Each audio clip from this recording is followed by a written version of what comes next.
6:12 on the 26th, which still has that mirroring thing because the 6 and the 2 and this 2 and 6, the still is snoring her head off. So I gotta try and talk over her.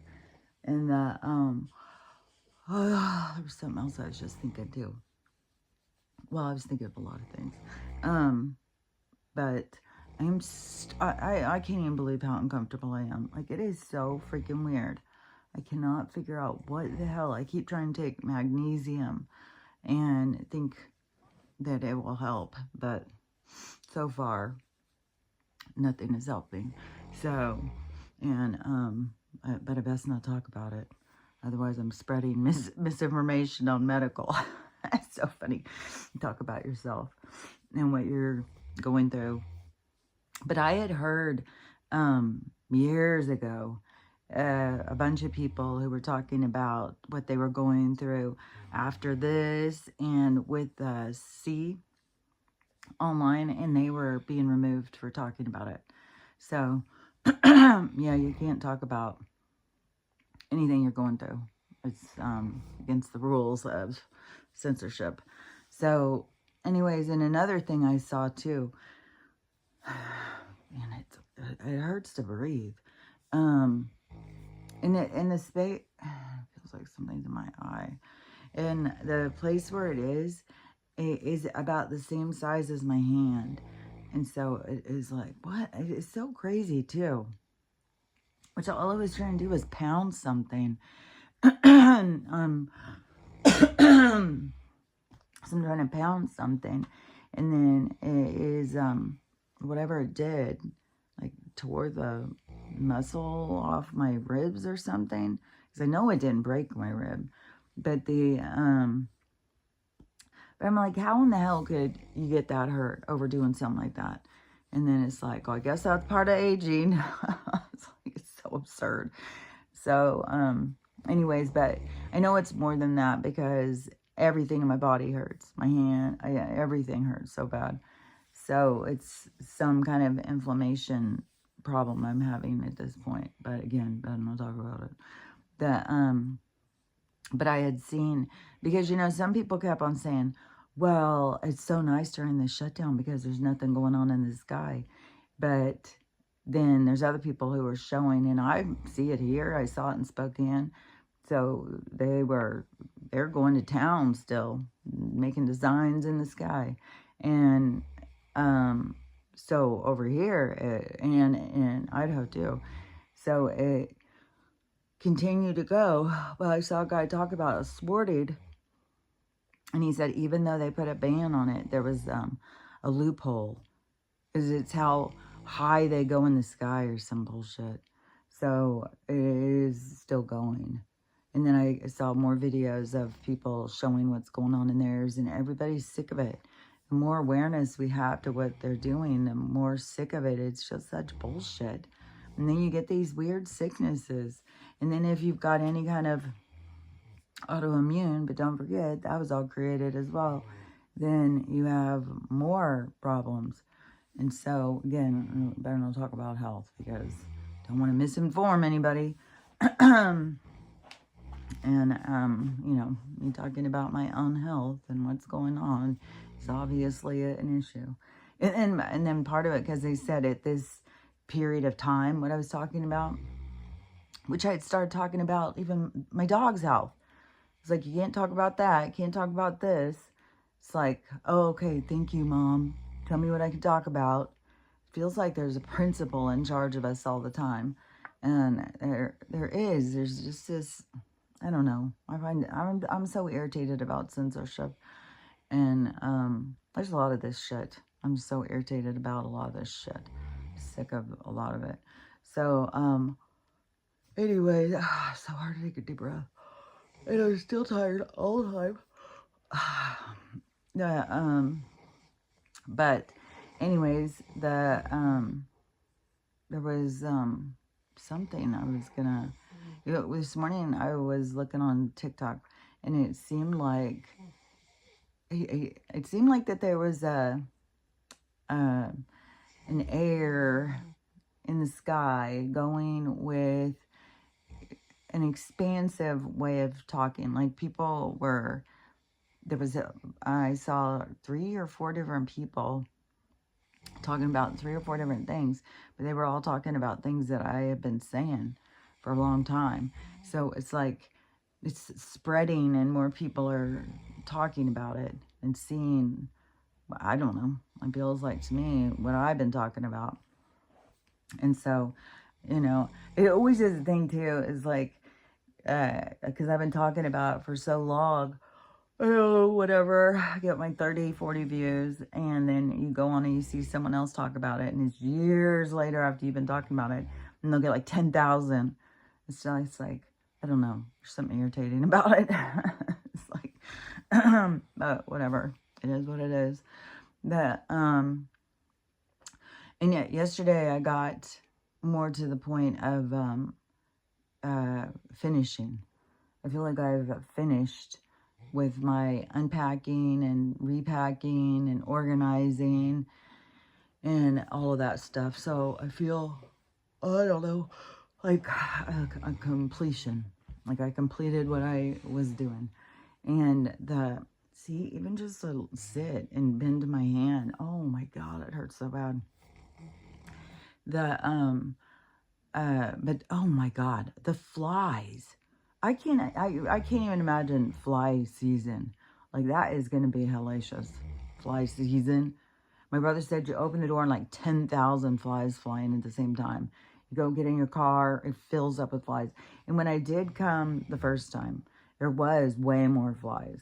And I did open my car door. They filled up in my car door. They were all over my car and stuff. And he said, fly season will be over, but just the regular amount of flies apparently is a lot of fucking flies. And so I swear to God, I'm on some murder mission all fucking day. I broke fucking fly swatters. I ordered some more fly swatters. And I ordered a fly zapper. I'm gonna try that. It's like a bug zapper, which they keep including moths too, which I don't want to kill some moths, but I do want to kill flies. It's like, God dang. And then just keeps being more and more. I swear, you kill 100, 200 show up. Then they are crazy. They aren't just like, flying around. No, they're dive bombing you. They're going in your hair. They're going by your ears. Like they're attacking you. I swear they're biting too. So they're attacking you. You try and go and do anything with food. They're just swarming. It's like, it's crazy. So, I've got so much blood splatter. Oh, it's so disgusting. There's so many. I've killed so many flies. It's so gross. And some of the times I think you just stun them, and then I'll throw them in the like I'll hit the fly swatter in the garbage, and then later I'll go to do another one, and fly comes flying out. So I don't know if it's a live fly that made its way into the garbage and couldn't get out, but then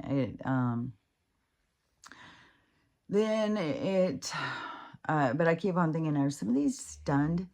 Now I'm like, I think I need to throw them in the toilet and flush them. But anyways, I've got dead flies everywhere. Fuck. And flies will eat their own dead flies. And so you leave some dead flies and more flies come and get on the dead flies to eat them. It's just the grossest thing. Flies are so disgusting to me. And before I was like, one time I was like bitching about it, like, anyway, to my like guides. And I was like, what is the fucking point? What is the purpose of fucking flies, man? And the only thing I saw was that it was used back a long time ago with maggots would eat infection. And so then I was like, okay, well, they had that. The rest of the time, all they do is fucking spread garbage. I think we don't need them anymore. It's like we've evolved past needing flies. But flies need to go. And so, I don't know. It's not like I have to say, but we'll see what happens. It's weird. But I guess, like, something could happen in a weather event or something that would kill off a bunch of insects or something that we don't need anymore. And because everything is going to evolve. So we are evolving. Everything is micro, macro. So we are evolving but the whole world is evolving. And we're going more into a space where it is what we don't need anymore. We don't need anymore. And that's why you got to let go of so much stuff. Let go of so much garbage of your own, because you don't need it anymore. You got to learn from it and move past it. You can't just hold on to it, because that keeps you in the vibration with the flies. I don't want to be with the flies anymore. I saw this video this morning, though. It's disturbing, but it's like no surprise whatsoever, because it's how the corporation works. And this is something like, it's funny when you see people just realizing certain things that you realized when you were a kid. But and I don't even remember when, but I remember it was decades and decades ago. I don't remember my age, but I was young. And I was constantly saying, we're just a number. We don't matter. We're just a number. There's nothing that matters about us. And, but people like don't really hear what you're saying until they hear what you're saying. And so it takes them to get to that space to be able to understand what you're saying. But anyways, now it's like it's sinking into a lot of people. And people are starting to realize like, oh, we don't matter. We don't matter at all. And so, but this story, so, and I don't remember the name of the corporation, but it's just like across the board. It's like, this is how they work.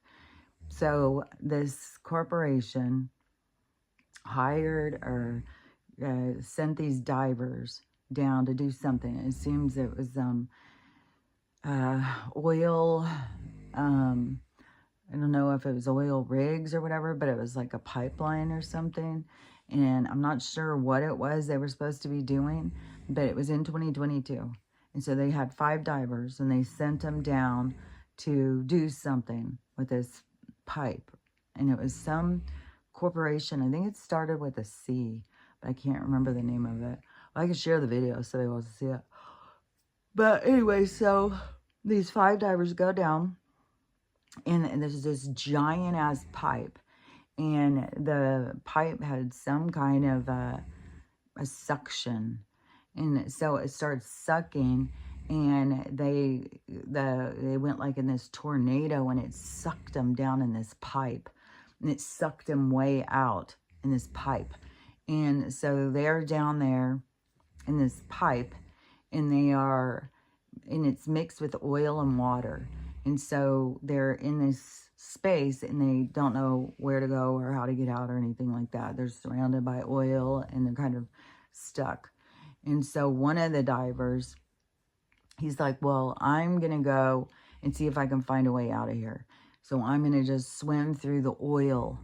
So going and trying to swim through oil. And I couldn't see anything. So he said if he can get out, he'll definitely come back for him. And so he starts going and keeps swimming through this black oil, and he gets to a point where there was a way out. So he got out and he got rescued. And so he told them that there was these other divers and that they needed to go back and get him. And so they started setting up a rescue team. Well, the corporation said, no, we're not doing that. That costs a lot. We don't have money for that. We're just going to leave them in there.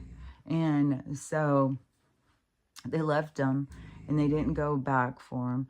And on day 5, they collected them and reported to their families.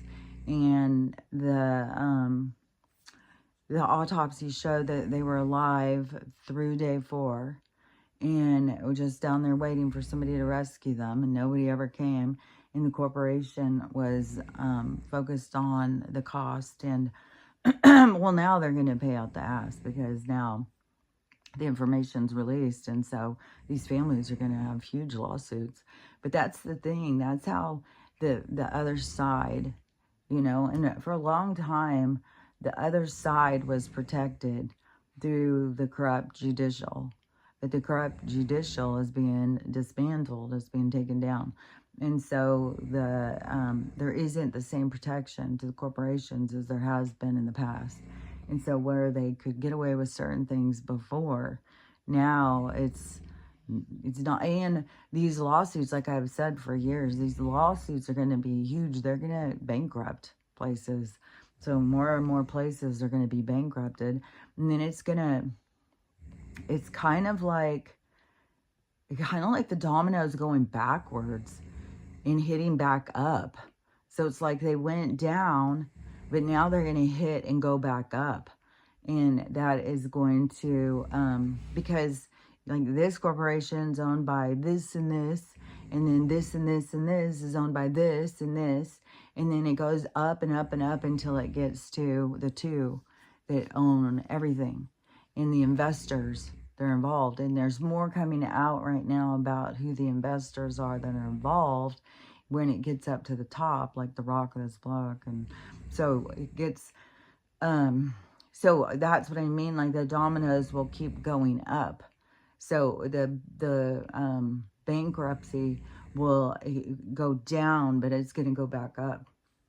So it will start like the way they made money through their shell company, through this like this scheme of businesses and investors and investments, and then you have the judicial protecting them.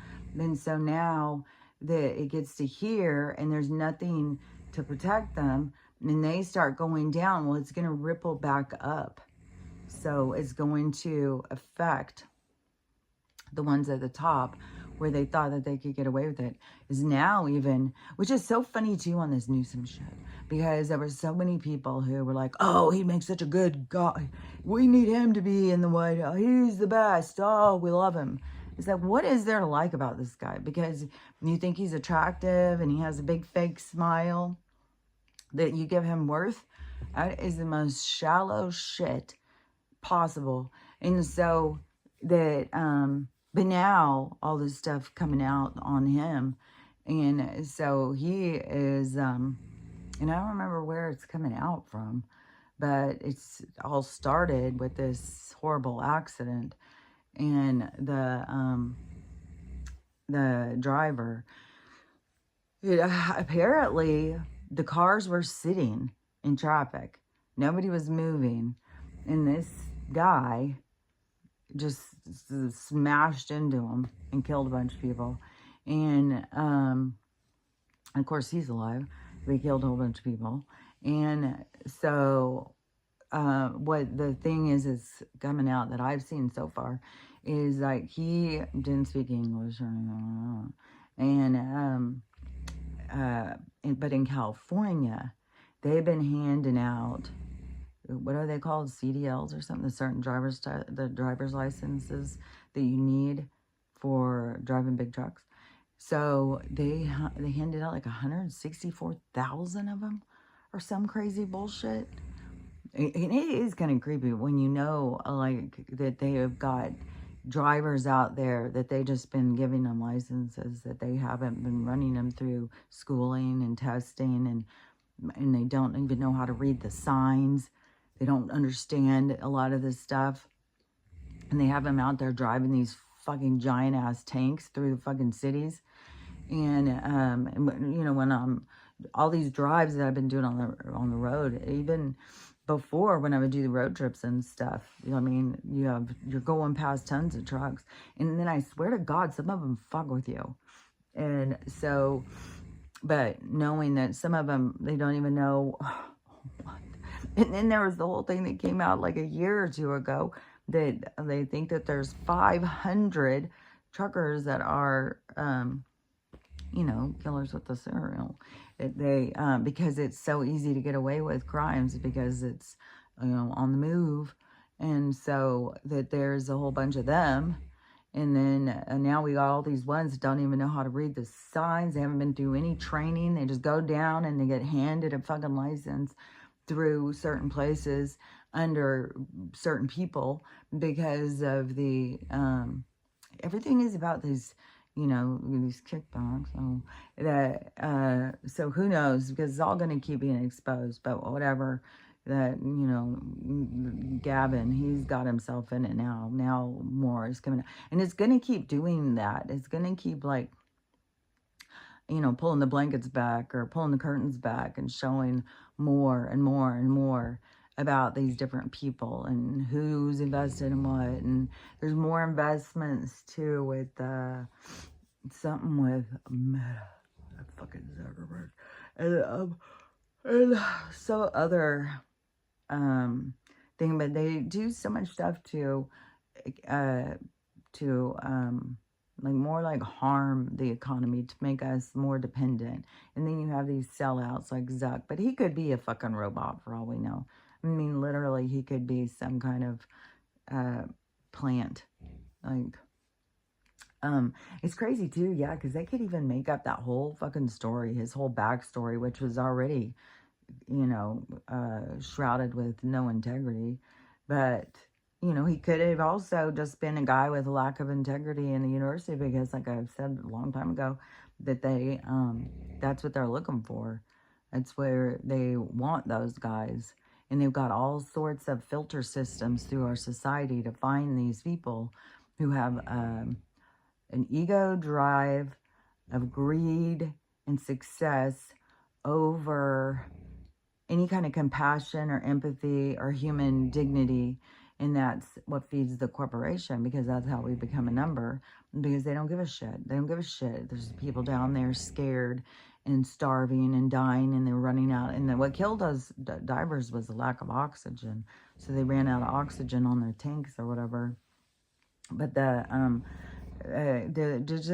corporation could just even sleep at night. Those CEOs and stuff could even sleep knowing those guys were down there like that. And do they have no compassion about fear?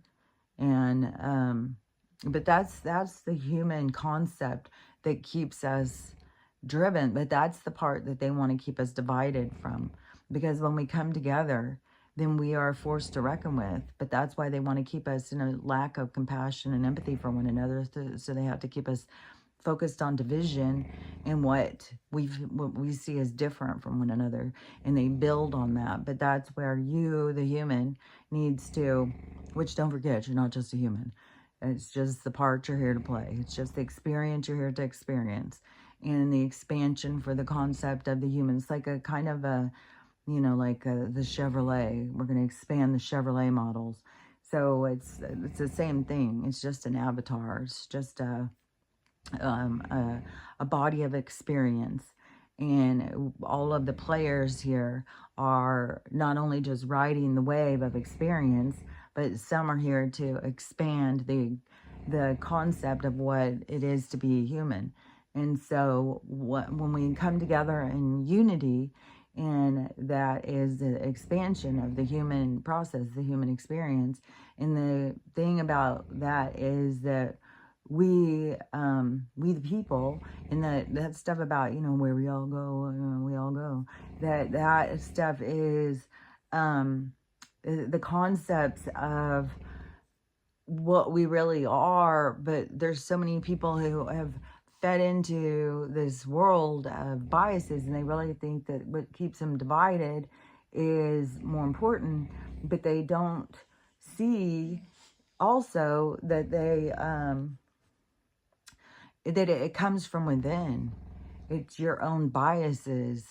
And that's where you, the spirit, can use that to overcome, when you can recognize your own biases, when you can be like, you know, I really don't value, you know, like I really don't value obese people. I really don't see them as having any value in this world. I really don't value homeless people. I really don't see them having value in this world. I really don't value handicapped people. I really don't see them having a point in this world.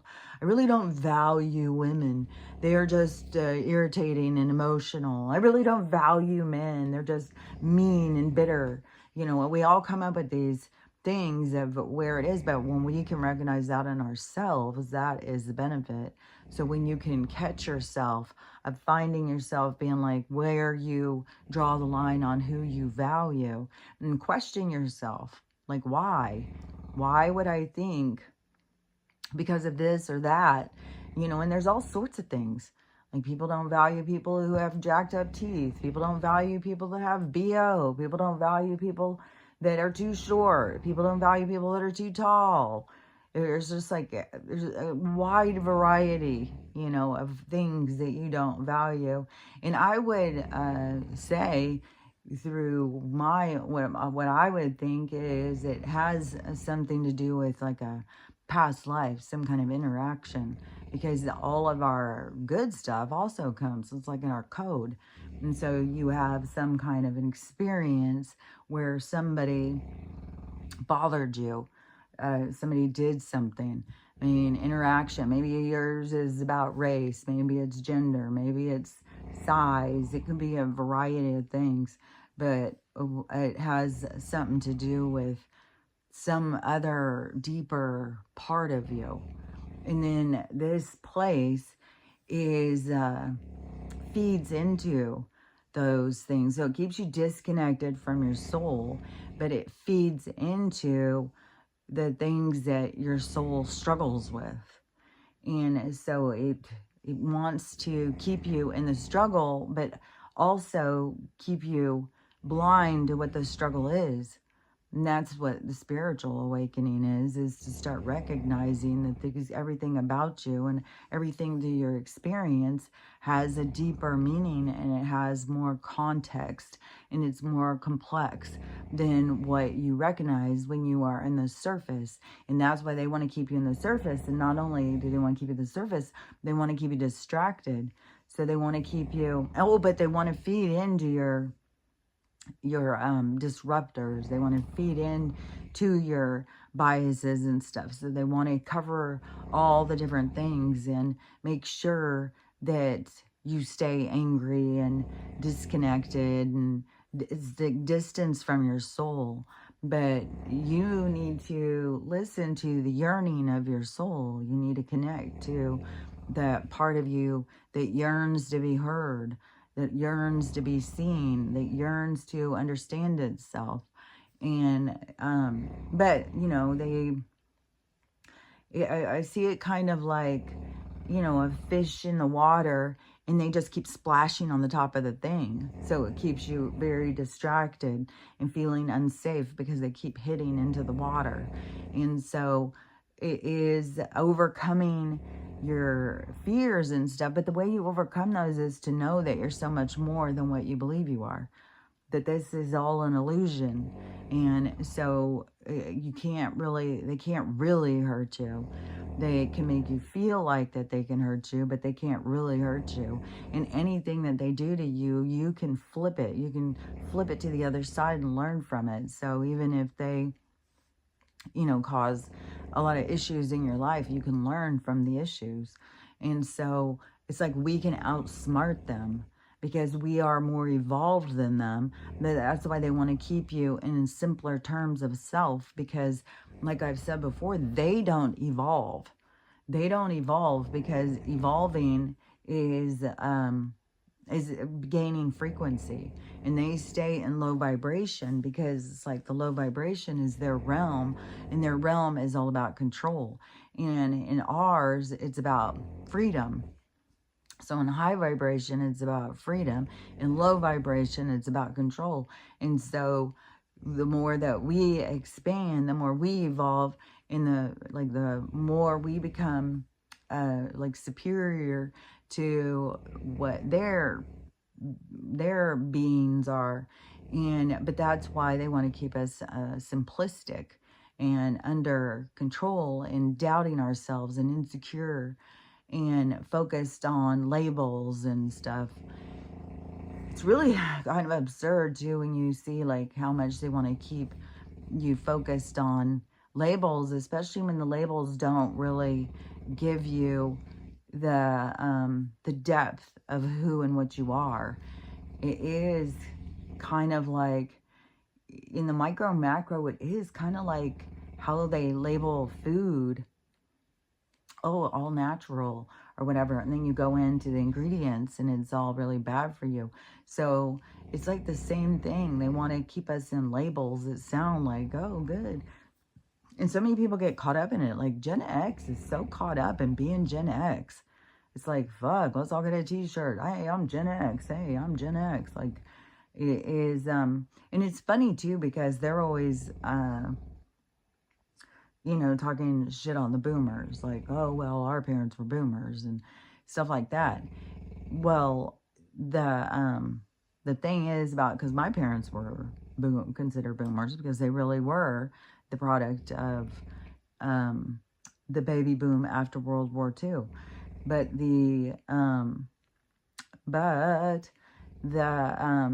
but the those of us who were born at a certain time, we didn't have a label.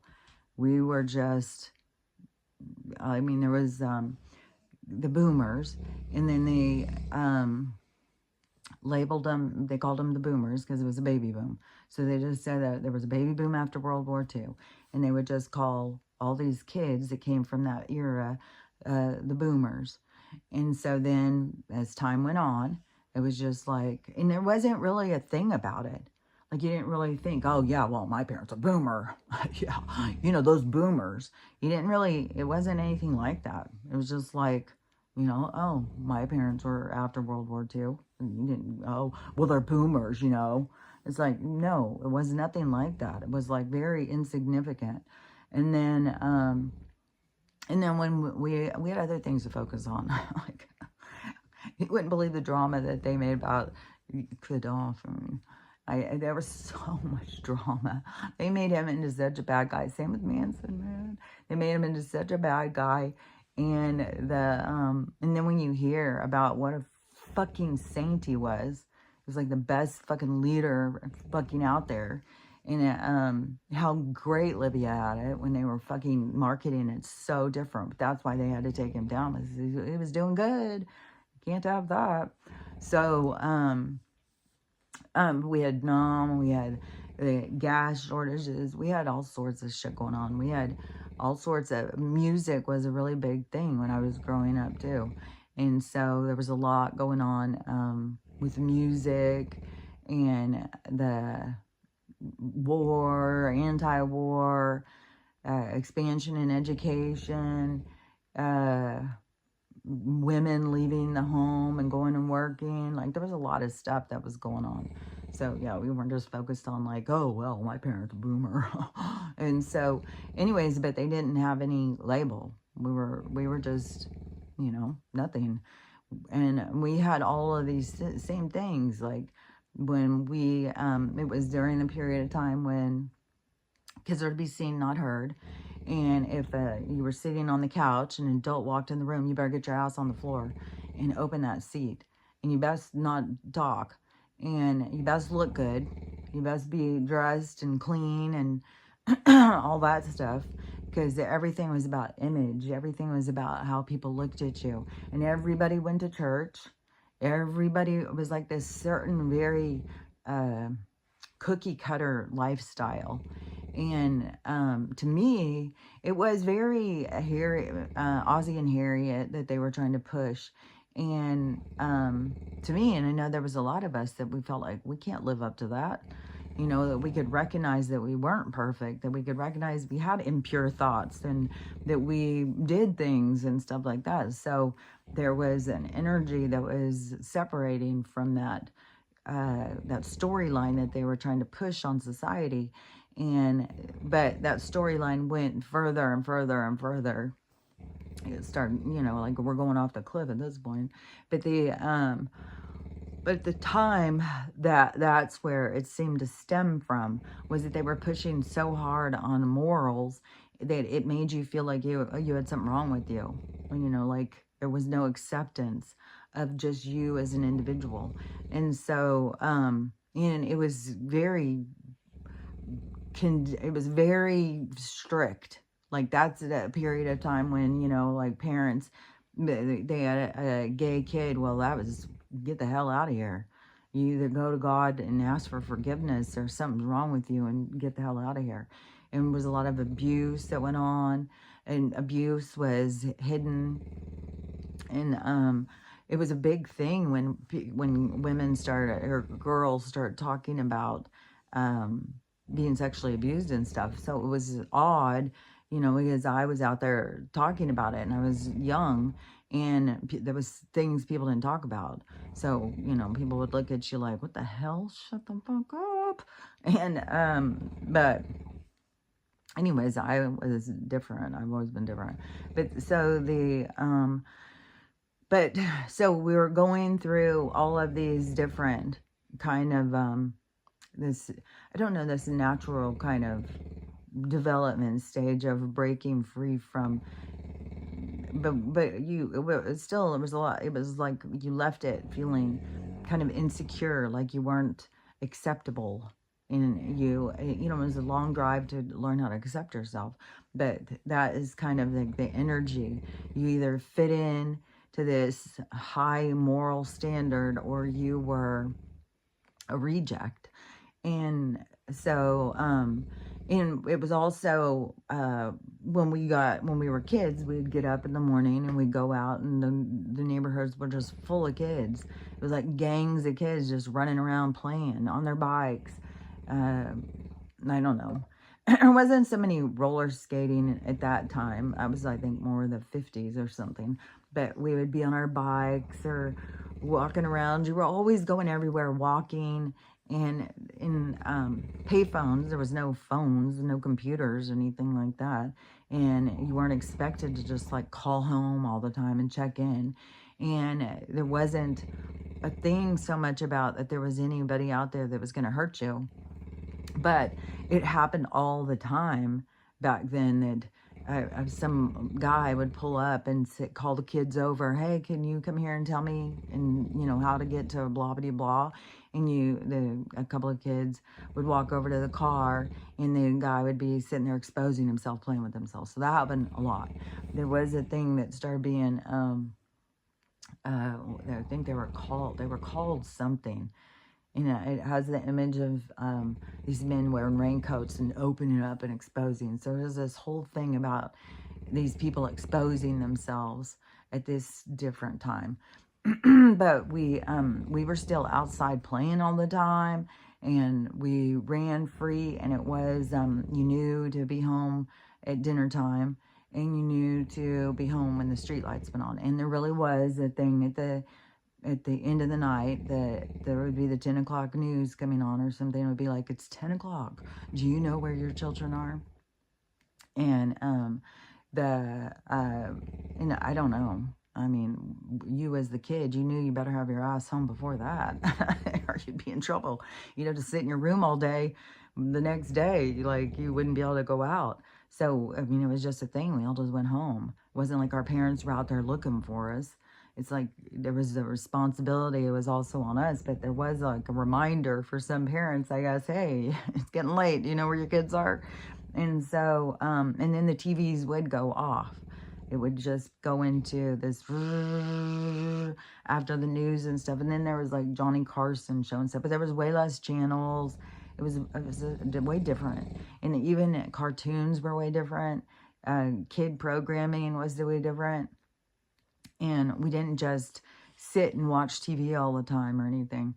And so we were out, you know, getting in trouble, getting hurt. We did things all the time and get hurt. We were, now, like, helicopter parents don't allow their kids to go out and get hurt. And everybody's just worried about everybody. And I don't want, you know, anything to happen to you and stuff. But the control creates a lack of experience. But there's also lessons in it, you know, but we have to notice the lessons. But but we got to go out and really experience what it is to be a kid, and go out and, you know, be adventurous and have to figure things out for yourself. And we'd make things, make forts and all sorts of stuff. So I feel like that's what childhood is meant to be, on some sense of things. So they didn't have any label for us. We just were, you know, kids. And then then when I got to be, I don't know, it seems like a young adult, all of a sudden they started labeling this next generation, calling them Gen X. I wasn't even sure why they were called Gen X, but it sounded cool. I was like, yeah, Gen X, that sounds cool. Well, what are we? And that's how I felt about it. It was like, why don't we have any label? What are we? Why are these ones? Now, these are boomers and these are Gen X, and we're just these in-between people. And so we were just like, had no label or anything, even though now they're trying to say different labels. Well, you're this, you're that. Now they're trying to say, oh, well, you're a boomer. It's like, how am I a boomer? Like, I wasn't born after World War II. I was born during Nam. Like, what the hell are you talking about? And so, then yeah, we're gonna be the Nam babies. But then there was they started saying, oh no, they're the Joneses, because we're the generation that had to keep up with the Joneses. Well, what?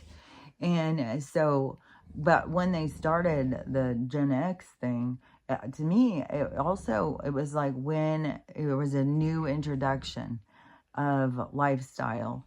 And it was the 80s. I think Madonna is a part of it, the trend. And there was a whole trend, a whole different movement. Probably Andy Warhol, yeah, probably David Bowie. But there was a new direction that things were going. And it was, disco also had a big play in it, because I think that is when they started really getting people to go out to clubs and stuff, and which made a lot of parents not be at home anymore watching the news. They started being out at the clubs, and that was a big introduction of the cocaine. So there was like a lot of drugs that started going at this time.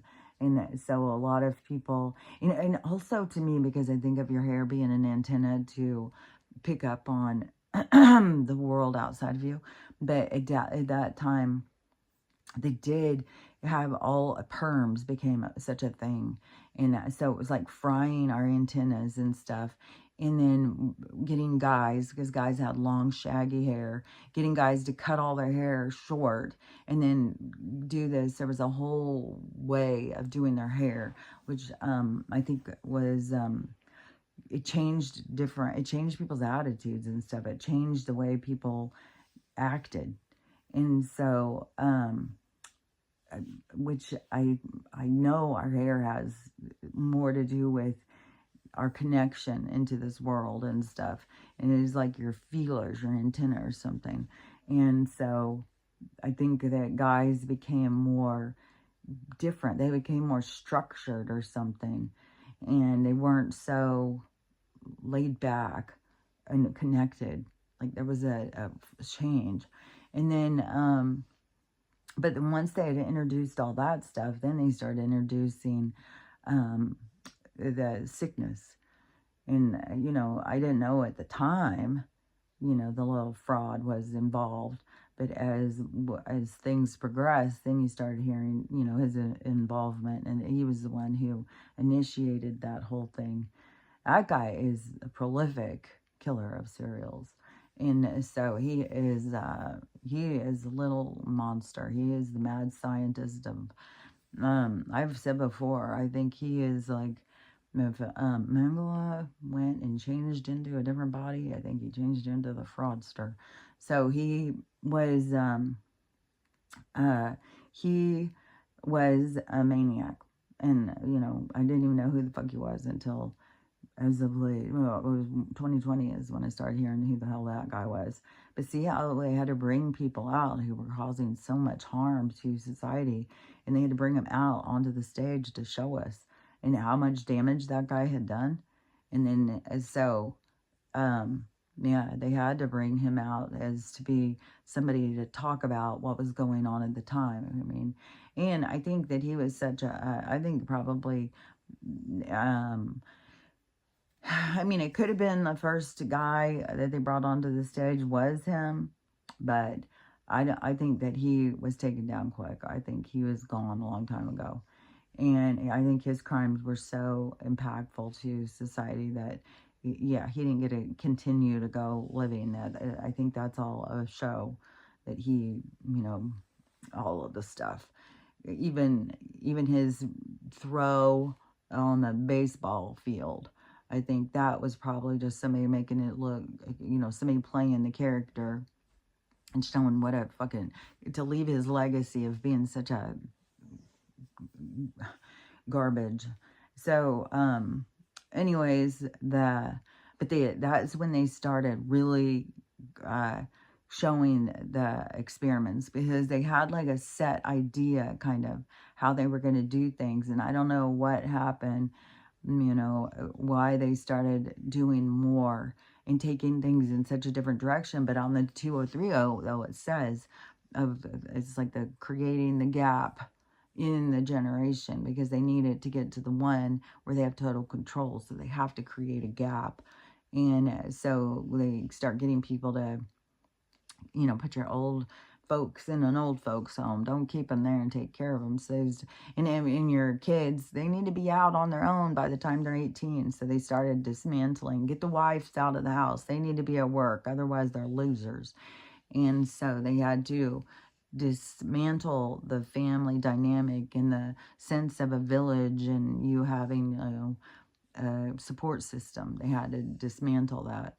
And so that started during my time, because they had already started getting women to leave the house, but it wasn't fast. There was tons and tons of stay-home moms when I was a kid. And but once it got to be to the X generation, then that started being the latchkey thing too, because they had gotten so many moms out of the houses, and those kids were kind of on their own. They had to come home, they had to take care of themselves. So they do have a significant lifestyle, which has valid complaints about what they were expected to do, but they still had some of the remnants of what we had when I was a kid. And but they didn't always look at it as positive, but they had you know, more things to overcome, because they were like the first generation to have the moms be gone and everybody was gone. And then they did start with the you know, you got to have a TV. Everybody's got to have a TV. Have a TV in your room. You got to have more cars. You got to have a bigger house. So that's where they come up with this keeping up with the Joneses. Well, then they put it, you know, make it fall back on the parents of the Gen X's, but we weren't into keeping up with the Joneses. We were the remnants after a lot of war and hysteria. So it wasn't, you know, I looked at a lot of that stuff as consumerism, and I looked at it different. But there was obviously some people who, you know, jumped on board and ran with it. And so but that was a whole after effect. Then they turned it into, you know, these kids all had all these issues. So now you needed to coddle your kids. And so that turned into this whole coddling. You know, everybody gets a trophy. You do timeout chair. It was no spanking. And then, of course, they had, you know, some abuse cases that they throw out to say, like, you know, we can't spank our kids anymore, you know. I mean, if you spank your kids, you're a psycho, or, you know, you're a psychotic. You've got issues. And, but, you know, I mean, most of us were all raised. I mean, I was getting spanked in school. It was called licks at the time, but you would have to, if you got in trouble in class, you'd have to go down to the principal's office. Then they would take you out in the hallway so everybody could witness. You'd have to bend over and hold your legs, and they'd take this giant ass paddle and then paddle you. How many ever licks that you got? I was constantly getting licks because I was a cut up in class. And so and it wasn't like I was trying or anything. I think things would just pop out of my mouth or something, and I don't know, people would just laugh, and so I would get in trouble. And then I would get sent to the principals and get licks. And so then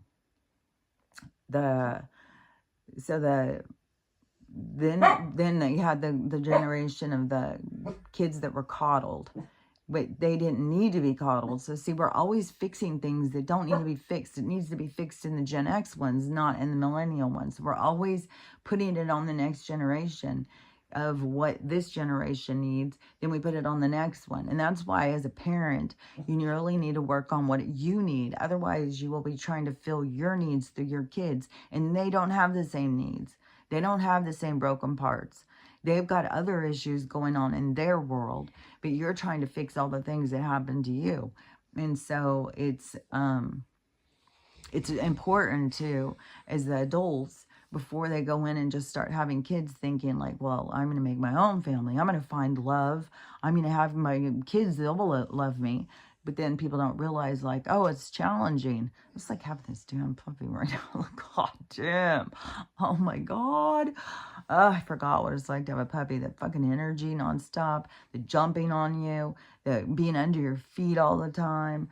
It's just nonstop. Wanting to kick out all the other dogs' asses. Constantly wanting to play and fight and stuff. And, right now, I feel like I have, like, no patience. I can recognize it, though. And I know I need to work on it. And I keep on, the excuses making to myself is the pain and the discomfort and the exhaustion. And but, I know I have awareness of it and I'll get better. But, yeah, I feel so impatient right now. I feel like I'm constantly yelling. And I feel bad. And then Stella has been not feeling good. It's just a lot. Everything's a lot, though, right now. But anyways, but then we have, the next generation. And then we're trying to always do things with this one that needed to be done with that one. But then we're just going on and on and on, fixing things that don't need to be fixed in these ones. And so all we did was build up more problems. And we still always have this general thing of making people feel like they're not good enough. And so now we've got ourselves in this mess, because now we've got this whole generation of kids that don't see the point of learning anything. They don't see the point of development. They don't know how to speak and talk. They're easily angered and distracted. They don't know... like the way they want to communicate is texting, but it's weird too. It's like, well, how are you going to text if you don't even know how to read? But you don't know how to talk. You don't know how to write cursive. You don't know how to make anything. You don't know how to sew. You don't know how to cook. You don't know how, like what in the world? Like, God, all I can see is problems in the future for them, because it would be who steps in? The fucking corporation steps in. And what are they going to do? They're going to fucking make you sick. So, yeah, you don't know how to... everything would be toxic. They're the sickest fucking generation. And then, but they would just be used as, like, receptacles or something. They would have their eggs taken. They would just... their whole focus is always to make these, like, droid people. And then the taking embryos, and let's see, what we can make them like. And they're always looking for this dominance of this super soldier. So, like, this robotic being that will do what they're told, have superpowers, and not question the source of information, that they just are... like this product. And then the money, making money off of the compliancy of the sick, always turning to them for the solution, and them being able to create a desperation out of fear, because you think you can die, like, because death isn't even real.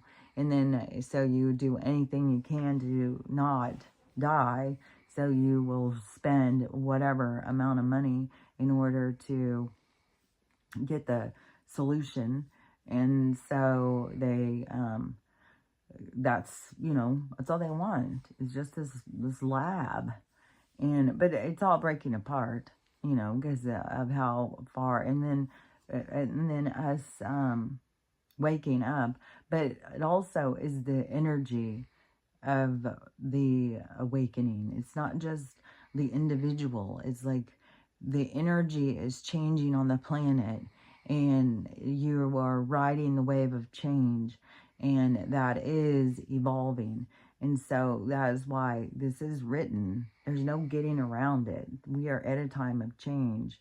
And those of us who have an understanding that we're at a time of change, we just don't know how, what, where, and all of the whole thing. But to me, like I've said, that it's like there has to be the great unknown. You can't know every little detail of things, because you learn from the experience, and whatever it is that you're here to experience is what you're here to experience. But I can see that there's going to be changes to our lifestyle, our landscape, our attitude. There's going to be a lot of changes, but there's also going to be like the creation of the change is the creation of a different world. So it is the evolving humans that will create a new world outside of this one. And this one is falling apart. Like, that's just, it's written in the stars. There's no way around it. And then, but the people who, all the different souls have different intentions in their learning.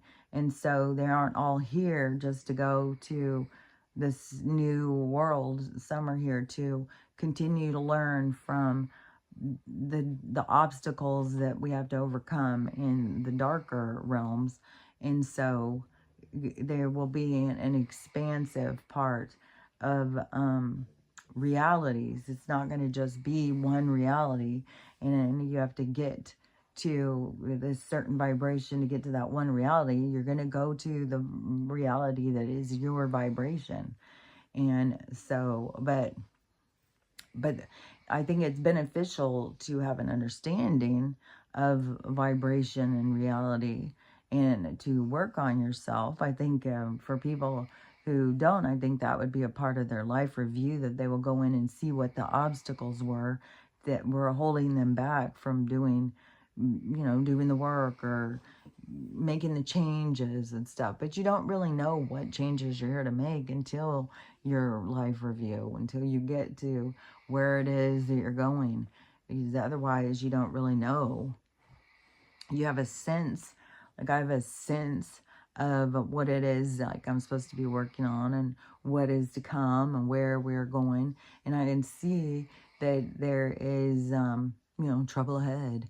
There's definitely going to be trouble ahead, and there's going to be a lot going on. But I know that the humans, group of humans, overcome all of these different challenges, and they learn to accept one another, and they evolve, and they begin to adapt and build and grow, and start creating new communities and new lifestyles and new ways of living.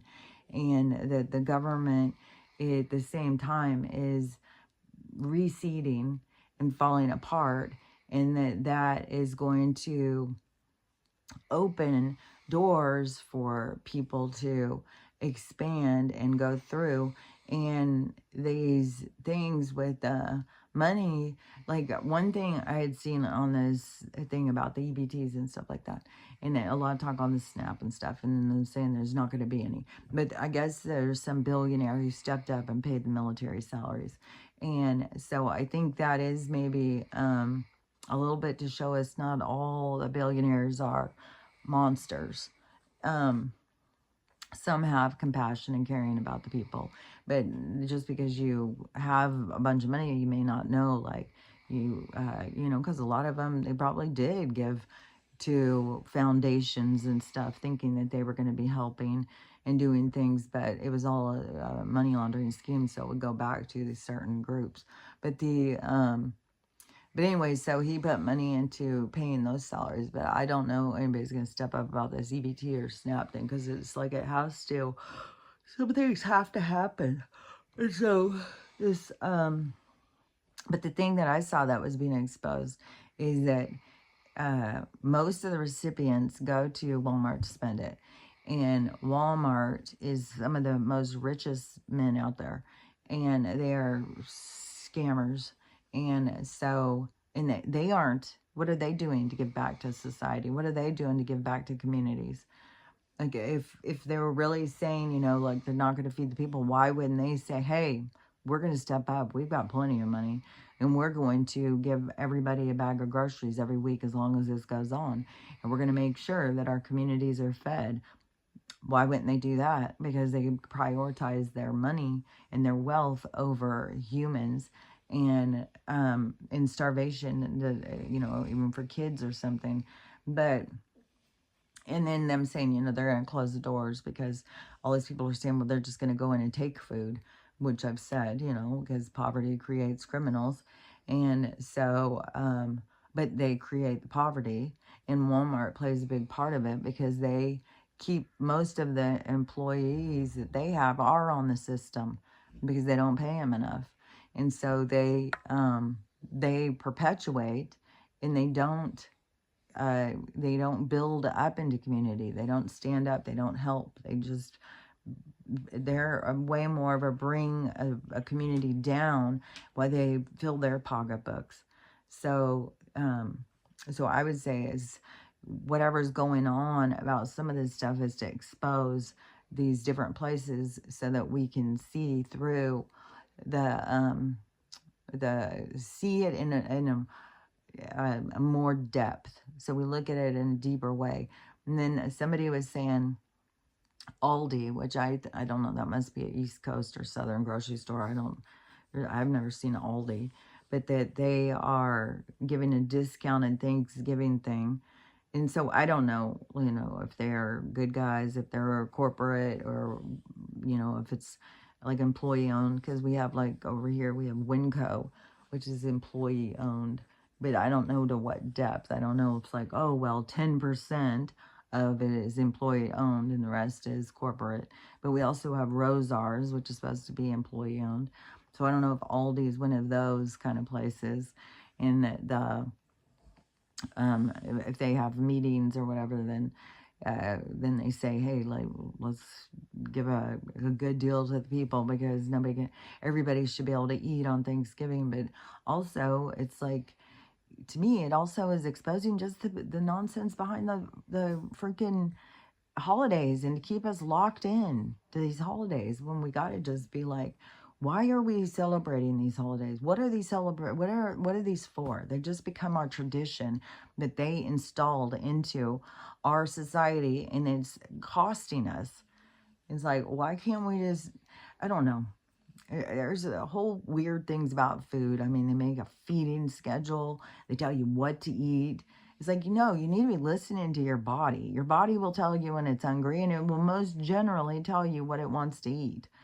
So you tune into your body and what it needs and what it's telling you, not what fucking the government tells you and what time to feed it and stuff. It's like, it's absurd.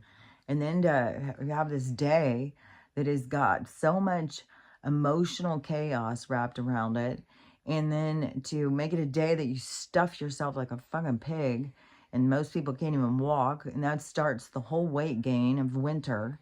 It's like, I don't know. This is the whole thing. The whole thing is just like, we need to change all this shit. You know, we need bigger change, you know. Back when I was a kid, yeah, Thanksgiving seemed like, oh, that's so cool, and it's a celebration, and everybody gets together and eats and has gratitude and is grateful for all this great food and stuff. But I mean, there's so much tension and absurdity around it. And then for everything about food, and then in our society, we've got so much obesity. They get people to just stuff themselves and find comfort in food when it's going to affect your health. And where we need to find comfort is in our heart and in our mind's eye. We need to overcome what burdens us and to become more peaceful inside of ourselves, you know, more about finding the love for ourselves, not finding something that quiets our mind or something. I saw somebody talking about addiction or something, and they were saying You know, this whole thing around addiction is like a farce or something, because it is, you can get addicted to everything. And like, I feel like I was addicted to shopping. I was a workaholic addicted to shopping. And I probably still have a shopping addiction. But because you get it like a supercharge. You get this charge out of it. Like, especially going to thrift stores and stuff and finding these great finds. And it's like, oh my God, let's go do it again. But but he was saying that drugs being an addiction is kind of misnomer or something, because it is that the people who are doing drugs are really just trying to quiet the sensations and stuff. So the drugs, they get the people to be on drugs and stuff, but really they're trying to manage themselves through when they can't manage their emotions, they take drugs to try and manage them. And so that um, it's almost like they know that something's wrong, and so they're trying to self-medicate. But then you know, the thing that's out there in society to do that, it creates more addiction. But it is, I don't know how much of it is like physiological and how much of it, well, we know like there's some physiological in certain ones, because there's a detox and your body will go through a huge detox, and some people die from detoxing. So but the the self-medicating and the drugs and alcohol and the but it keeps people distracted from their emotional state, really, because that's the thing about, like, with alcoholics or drug addicts and stuff. And when they've been doing drugs or alcohol for like 20 or 30 years, and then they get off of it, they're emotionally mature to the point of where they started. So a lot of people, they started when they were young, like in their teens, and then using that becomes more of an obstacle to your emotional growth, because then you choose, instead of dealing with something, you choose to just get high and not deal with something. And so you don't grow. You go through things and you just hide from them instead of actually confronting them. And so it keeps you in a stagnation of your maturity. And so, I mean, you have these people who, they can be like they're 30 or 40 years old, but really they're mentally, emotionally like a 16-year-old or 17-year-old, because they have not gone through the regular development that everybody else was going through, of going through things and having to deal with them and maturing from it. They instead hide from it. And so to me, that is a big problem with the drugs and alcohol, is because it keeps you in such a stagnation of not growing, of always running and hiding from your problems and not overcoming things.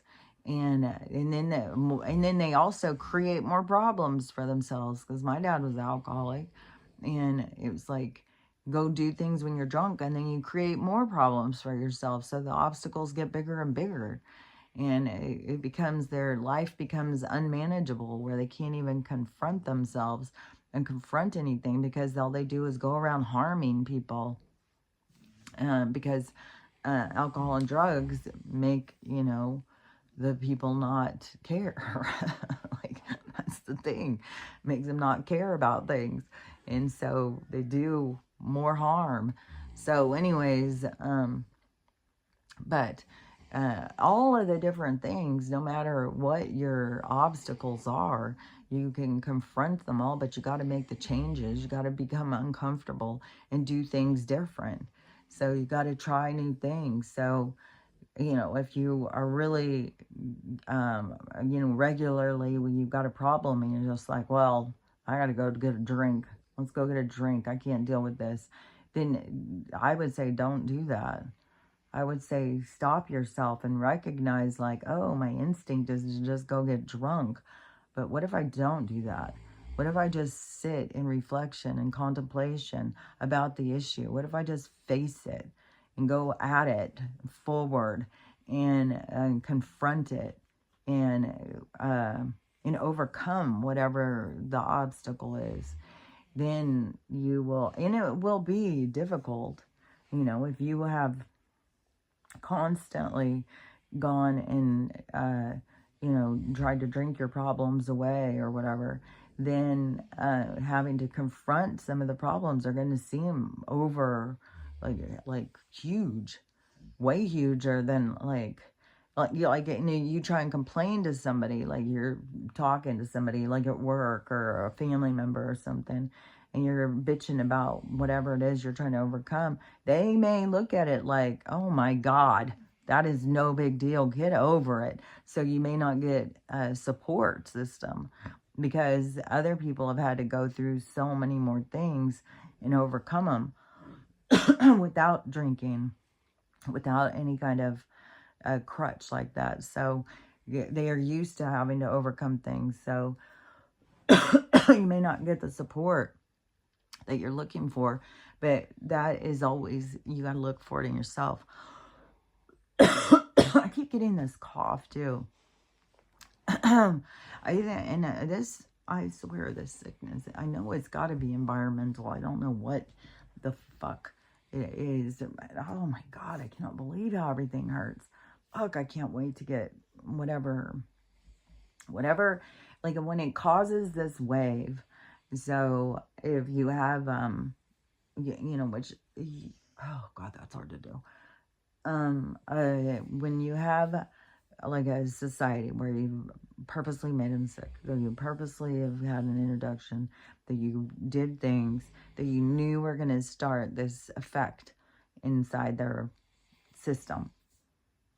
But you did it on purpose to create this overreaction or exaggeration in the system, so that when something happened, that it would feel like it was way worse than what it is, because of some kind of trigger that you were able to create or respond. And all I know is that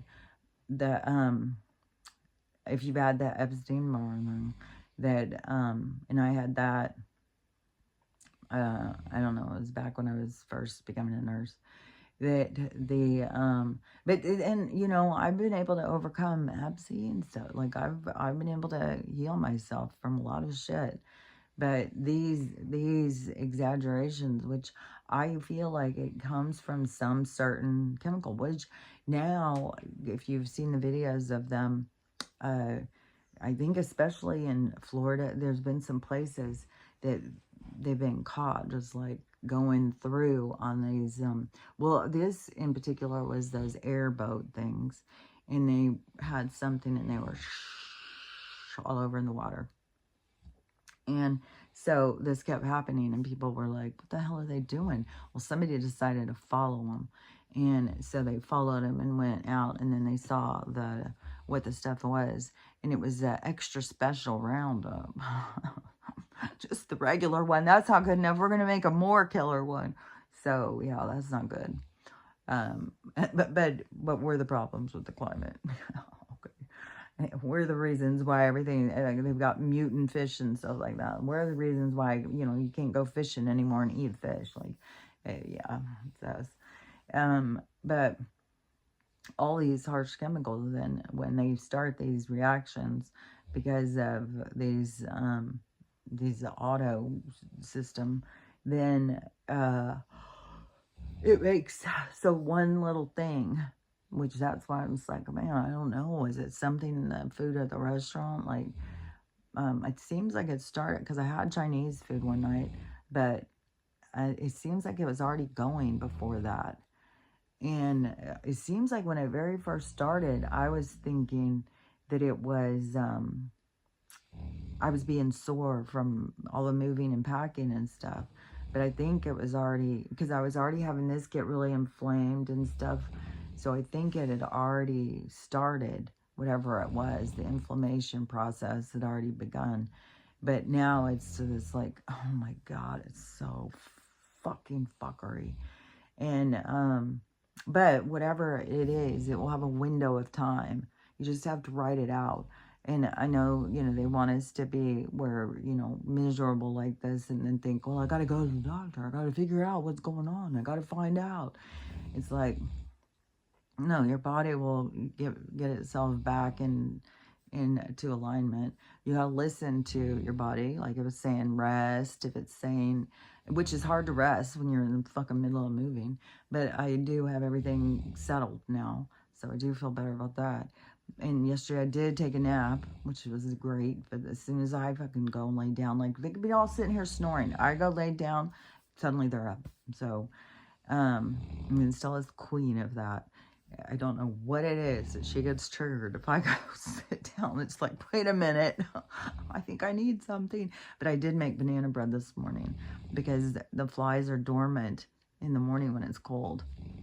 And that's the time to cook because they don't swarm you. But the rest of the fucking day, once it warms up, which is not even really warm, it's just tolerable, that they go insane. Fuck. But I can't wait for this bug zapper. I hope this bug zapper zaps the fuck out of them. But anyways, when you have this overreaction happen, that to me, because then you go, this is the trap too, because I've known so many people who have gone and fallen into it. So you go in, you got your complaints. Like, I've got all these complaints. They start doing all of these blood tests. And I did go through them before. A long while ago, and I had already had the Epstein, and so and then I've gone to the one that has an M and an O, and then the R and the A, and so, and then my sister, she has the LEP, but to get that one, and she's on fucking these heavy duty stuff, like they've got you fucking lot of stuff, like, oh yeah, we'll fix you. Okay. So but she had the RA diagnosed for a long time, and then all of a sudden they're like, hey, wait a minute, no, we think it's this. So they're all over the place with this stuff. So you go and you go through all these tests and stuff, and they'll say, oh yeah, this is what you got. And they've got, their broad one, the fibromyalgia, which that would be probably where they would start with. When I would go and say, I've got all this pain, this exaggeration and pain and stuff. And I'm sure they would start with that. They'd be, oh, well, that's what you got. And then they've got, oh, well, we got this and this and this and this. You got to take this. If you don't take this, then we're not going to deal with you. You got to take it all. And so they start you on that. And then when you weren't having any improvement, they'll be, well, we're going to do more testing. We'll see what else can be. And then you could end up with another one. And, well, no, now we think you got this. Well, we think you got this, this, this, and this. And then once they get you in your mind, oh, I've got this, I've got this, I've got this, I've got this. And so it's best not to even let them in. Don't even let them in. And they just turn it into a circus. But they're getting your fucking head. And so, and every response, because even when you have people with the M and the N and all these different ones, they will all say they have a period of time where they will have an inflammatory period. They will have a time of things were really bad, but then it will get back to regular. It got really bad, then it get back to regular. So you just got to write it out. You just got to write out these periods of time. And to me, I mean, everybody gets to do what they want to do. But, and what I've seen and noticed is like, no, I'm not doing that. I'm not going to go and get them in my head. I'm not going to go through all their stuff. I'm not going to go on any of their solutions. I'm just going to write it out, and it will subside at some point. And hopefully that it's not a constant with what it is that's going and everywhere, to keep the inflammation going, and hopefully that whatever came and started it, that it is gone, and then it can get back to normal. But they do have, everything. I mean, they're doing everything they can to make us sick and miserable, and And then also you got to remember at a time of period where you are trying to raise your vibration, that to keep you sick and miserable is like the great solution, to keep you trapped into the realms of the heavier energy, so that wherever they end up, that they can get you right back into the trap and keep you trapped in their world of illusion. So because every world, even though it's an illusion, to keep you trapped in the illusion is a different thing than to recognize you're in an illusion, and to, when you recognize you're in an illusion, to recognize, well, what would I be doing here? What would I be doing here? Where you got to notice yourself as more than what they tell you. So you have to notice yourself as a soul, and then you have to be like, so what am I doing here? And everything has to do with experiencing and learning and expansion. That's how the universe works. It's about expansion and learning and experience. So that's, it's pretty easy to narrow down, really. What am I doing here? Well, I'm here to learn. I'm here to expand. I'm here to evolve. So, and even when you don't have the awareness of it, you're constantly doing it. It's just a natural react. Like a flower doesn't need to be thinking, I gotta grow, I gotta grow, I gotta grow. It's naturally gonna grow. And you are natural and organic, so you are in the same process. But we're in this other process now of knowing. It's like this, like I was saying the other day, like this propagating. So it's like the plant coming from the other plant and then growing. And so you are creating your own growth at this point. And so that is through awareness. And I keep hearing design, but so it's through design of awareness that you can be more direct in your evolving and growth. So that is the temptation. Yeah, but that is your ability. So you, but everybody's on different levels of what they're here to experience and growth. And nobody's supposed to be going from point A to point Z. It is, you got to step on each letter to get to the Z. You go from A, B, C, D, E. You go through the steps. And the soul isn't worried about skipping steps, like where you have these super spirits who are like, oh, just skip it all. Just jump from here to there. That's what you want to do. But that is not what the soul wants to do. So they are overriding their soul with ego, with information that they think is what is that word? It is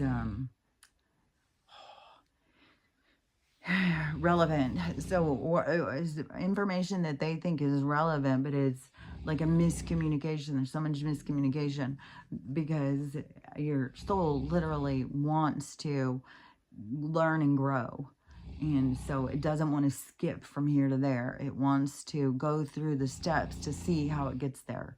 It wants to learn the path. It doesn't want somebody to just drop them over here. It wants to learn how it got there. And besides the fact, I don't see how you can. I don't see how you can go from here to there, because you have all of these steps that you have to do, and you have to let go of shit to get to where you're going. So you're trying to sidesweep a process that is relevant to your actual growth. And so to me, it's like to keep you in a more inferior state of not ever expanding and exceeding or growing past what it is that you are. So it's more, to me, feeding into that. But give it to me quick, doc. Make it fast. This quick driven societal kind of existence that has been created for us. But everything in this, you have to overcome it. You have to, like I said, you got to break programs and break through and focus on what it is your soul wants and listen to your body. So anyways, I'm gonna go get some banana bread and make a cup of tea and look for something to watch on TV. Now, yesterday here, it was so stormy. Oh my God, this fucking insane windstorm came. It was things like my Starlink was blowing away. Luckily, it was on a cord. And So I moved it all the way up under the thing, and it still is picking up. I'm definitely going to keep my Starlink and get rid of the Hughes. So but I can't do that until my brother comes again, because all of this whole thing has to be taken down, because I've got to get the Starlink to come through. Like, I think he's going to have to drill a hole through the wall or something. I'm hoping that the Hughes has already done it, and we'll just put my cord through that one. But anyways, and then I got to take his TV down and put my TV up, and it just seems smarter just to wait until he's here. And hopefully he's going to come back in a few weeks, but I don't know. He may not come back till spring. I don't know. Guess we'll see. There's a lot of things that, oh, fuck. We'll just see what happens, you know? I mean, the big one could come, and they could all be pushed out of California real quick. So, you just don't know. One thing is you just don't know what's to come. We don't know what's to come today. Anything can go down, and probably will. And if it goes slow, it's just because there's more to be exposed. There's more things we need to see. And it seems like, God, come on. But, I mean, literally, it could be this money thing isn't going to even be until after a bunch of people are gone, like I said before. I mean, we just don't know. I mean, it's insane how it drags and drags and drags. And then the other thing that drags and drives me crazy, of course, is the med beds, especially as Stella gets sicker and sicker and older and older. All of us, we're all getting sicker and older in this fucking bullshit. So, yeah, I don't know. We'll just have to see, because the vibration is going to change, but also it's weird because we're going to change the vibration of this world, but the thing with the medbed is raising the vibration of your body in it. So I don't know. I don't know how it's all going to fit together.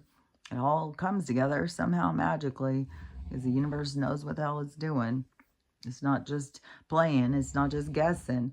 It's all set in stone. It's all written. The story's written. So, but we're just the replay.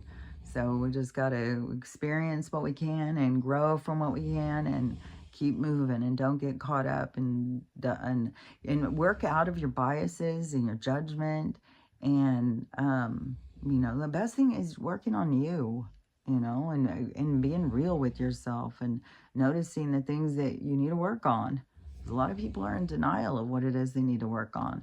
They just blame the world for how they feel. And, but, you know, that's not going to benefit you. That's not going to help you grow. Because, you know, what growth can you get if you won't even, you know, own it? You got to own it in order to expand yourself. So, anyways, I swear I really am going to start doing this more, like, on Saturdays. Okay, what is today? Today's Saturday, right? Is it Saturday or is it Sunday? I'm really getting lost in these days and time.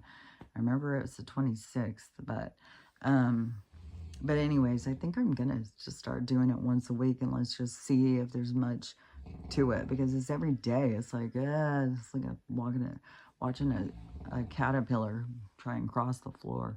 And this seems like, I think we should still watch this every day. I don't know. Maybe every couple days. I don't know. But I'm really going to start, like, and, you know, this, no matter how much copper, magnesium, and all that stuff, there still is these bits of lighter air. So, but, you know, I mean, it's not all over the place. So, I don't know. I don't know if this will ever go. I don't know. Just everything. I don't know, like if I go in the med bed and they'll come out and it won't be anymore, because I don't know. I want to go in the med bed and try. I want to go see what happens. So, anyways, but I'm telling you, you just can't go wrong working on yourself.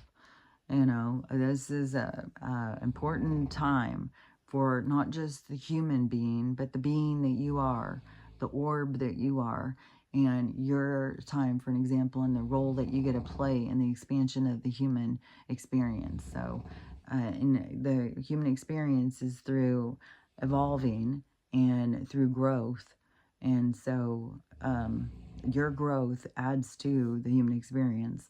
So everything that you do for you is also making an impact in the universe. So you just can't go wrong working on you. And it's important to learn to love yourself in a world full of hate and a world full of judgment and biases, where you've been beat down for decades, especially when you're birthed into it. You get beat down hard from the beginning. So if but learning how to accept yourself, learning how to love yourself is the way to go. So learn how to love yourself. Naturally, you gotta learn how to love everybody. And learning how to have the day you want to have. Because, I don't know, it'll make you feel better if you can focus on the good stuff. So let's focus on the good stuff today. And let's see what this day brings us. And then we will talk about it tomorrow. So we'll see what this day brings us. And we'll talk about it later. So I'll talk to you later. Bye.